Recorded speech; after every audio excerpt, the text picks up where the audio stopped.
हुआ, उन्होंने स्वीकार किया कि धर्मांतरण के लिए ये पैसा दुबई से आया था। अब एक छोटा सा बड़ौदा शहर गुजरात का, वहाँ एक छोटा सा मदरसा, अगर उसको 25 करोड़ आते हैं तो आप समझ लो कि ये बहुत बड़ा नेक्सस है। निकिता के साथ जो हुआ वो टारगेट किलिंग थी, वो किलिंग लव जिहाद नहीं थी। वो ये बता रही थी कि लव जिहाद तुम्हारे साथ हम करेंगे और अगर तुम मना करोगी तो तुम्हें हम लोग दिन दहाड़े उड़ा देंगे। ये वो तालिबानी फरमान हमें दिया गया और हिंदू समाज इस तरह के फरमान को स्वीकार नहीं करेगा। ये देश तब तक ही सुरक्षित है जब तक कि हिंदू इसमें मेजॉरिटी में है।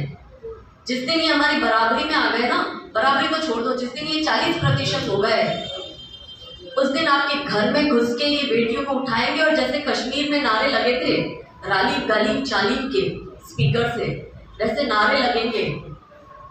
तो जो मेरे भाई यहाँ बैठे हैं उनसे ये अनुरोध है कि अपनी जो बच्चियाँ हैं उनको सशक्त करो और समाज में एक हो जाओ। हम कोई नेता नहीं कि नेतागिरी करे ना, हमारा ये सब्जेक्ट है।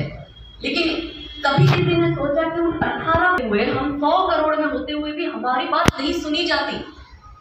हमें रोना पड़ता है, गिड़गिड़ाना पड़ता है, आंदोलन करना पड़ता है, पता नहीं क्या क्या करना पड़ता है, फिर भी बात हमारी सुनी नहीं जाती। क्यों? क्योंकि हम जातियों में बटे हैं। मैं यहाँ किसी को भड़का नहीं रही हूँ, लेकिन मुझे ये कॉन्सेप्ट नहीं समझ में आता हिंदू मुस्लिम भाई भाई का। मैं कहती हूँ वो अपनी बहन का भाई नहीं हुआ, वो हमारा भाई क्या होगा? वो अपनी बहन को नहीं छोड़ता तो वो हमारा भाई कैसे होगा? और ये जो संभाव, सर्वधर्म संभाव और सद्भाव की जो बकवास बातें हैं, मैं इसे नहीं मानती। मैं इसको इसलिए नहीं मानती क्योंकि सामने वाला इस चीज को नहीं मान रहा है। तो युद्ध में श्री कृष्ण ने तो, जिसने गीता जी पढ़ी है उसको पता है कि जब युद्ध की रणनीति हुई थी और जब तय किया गया था कि क्या रूल्स एंड रेगुलेशन है, क्या डू एंड डोंट्स है, और फिर भी अगर कौरवों ने वो रूल फॉलो नहीं किए तो श्री कृष्ण ने कहा अब हमें फॉलो करने की जरूरत नहीं है। जो रूल बनाए थे युद्ध के वो कौरवों ने तोड़े हैं तो हमें भी तोड़ना है।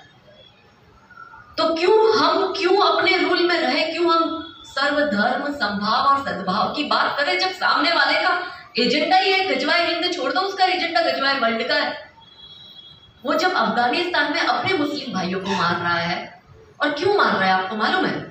एक एजेंडा है कि इसी तरह से वो रेफ्यूजी बन के दूसरे देश में आए, फिर शरण ले, फिर कुछ सालों बाद में वो अपनी संख्या बढ़ाते हुए अपने अधिकार मांगे और फिर नारा दे के सभी का खून शामिल है इस मिट्टी में, किसी के बाप का हिंदुस्तान थोड़ी है। क्या इसलिए बंटवारा हुआ था? तभी भी जब बंटवारा हुआ तभी भी हमारी लाखों स्त्रियों के बलात्कार हुए, उनको मारा गया, बच्चों को नहीं छोड़ा गया। और आज भी यही हो रहा है। एक 17 साल की बच्ची अभी गुजरात की, 3 महीने तक वो मुस्लिम, उसकी उम्र 39 वर्ष की, बच्ची की उम्र 17 साल की, वो उसको उठा के ले गया। 3 महीने तक वो बच्ची नहीं आई। माँ बाप जो है अनुसूचित जाति जनजाति से थे। फिर मुझे विश्व हिंदू परिषद से कॉल आया कि 3 महीने हो गए इस मैटर को, काजल बहन को लड़की का पता नहीं है। तब मैं थोड़ा गुस्सा भी हुई कि इतने दिन क्या हम सो रहे थे। मैंने उस बच्ची को 48 घंटे से पहले हाजिर कर दिया और उस विधर्मी को सजा दिलवाई, उस पर पॉस्को भी लगवाया। 3 महीने तक उस लड़की पर कितनी बार बलात्कार हुए होंगे, पॉस्को भी लगवाया। वो गन पॉइंट पे घर में घुस के लड़की को उठा के ले गया था। फर्क इतना था कि निकिता ने उसके साथ संघर्ष किया और निकिता को बलिदान होना पड़ा और वो लड़की डर के चली गई उसके साथ। और उस लड़की को हम वापस लेके आए। और क्यों 3 महीना लगा? क्योंकि जो पीआई था, जिसके एरिया में ही आता था, वो पीआई मुसलमान था। उस पीआई ने माँ बाप को डराया। उस पीआई ने मौलाना मौलवी को उस माँ बाप के घर ले गया सेटलमेंट करने के लिए कि सेटलमेंट कर लो।